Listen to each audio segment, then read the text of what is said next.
we're going to be adding and subtracting mixed numbers.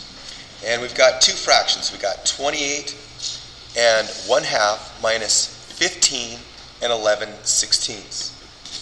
So I'm just going to rewrite this as 28 and 1/2 minus 15 and 11/16.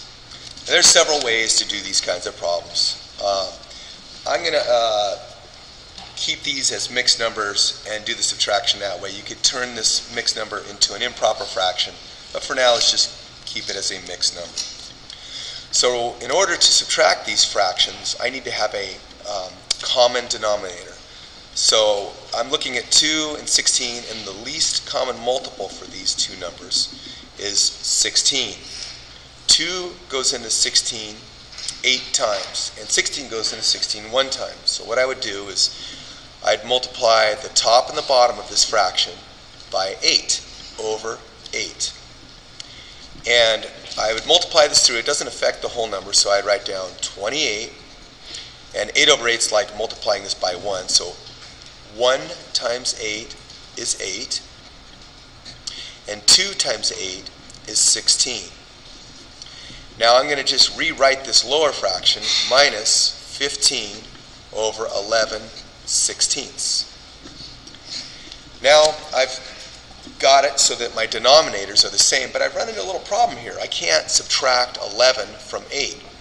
So, but I have this 28, this whole number that I can borrow from. So I can rewrite this 28 as 27 plus 1 plus 8 over 16. So that's really just rewriting this mixed number as 27 plus 1 is 28 plus 8 over 16. It's the same thing.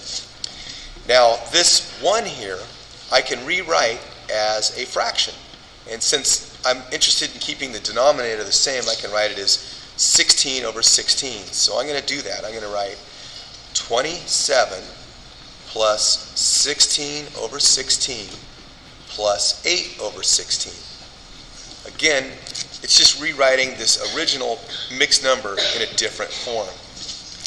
Now I can add these fractions, 16 plus 8, right? So 17, 18, 19, 20, 21, 22, 23, 24, okay? 27, and I can rewrite that as 24 over 16. Now, I've done my math over here. I'm going to kind of clean it up and bring this back over here. And I'm going to write 27 and 24 over 16 minus 15 and 11 over 16. Now I can do my subtraction. My denominators are the same. The numerator is greater on the top half than it is in the bottom. So I'm going to take 24 minus 11, which is equal to 13. So I have 13 over 16. And then I take 27 minus 15, the whole numbers, and I get 12. So my answer is 12 and 13 over 16. And I cannot reduce this fraction, so that's my final answer. So this problem requires a lot of manipulation in order to accomplish it. You've got to find the least common multiple or common denominator of 16. Then we had to borrow from the whole number so that I could actually do the subtraction. And that's where I did these steps. And I came up with 16 over 16, and that's 24 over 16. And then we can do our subtraction.